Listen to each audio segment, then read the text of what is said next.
این دعایی که ملت غیور میرن پول خرج میکنن تا خدا هم چقدر پول از این بنده خدا گرفتن تا کار دلش انجام دادن.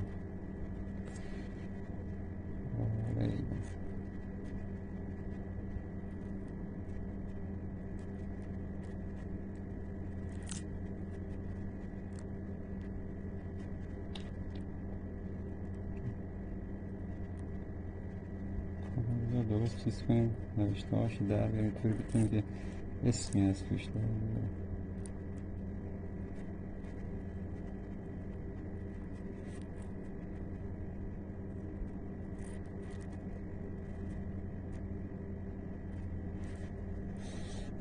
دوستان اینم یه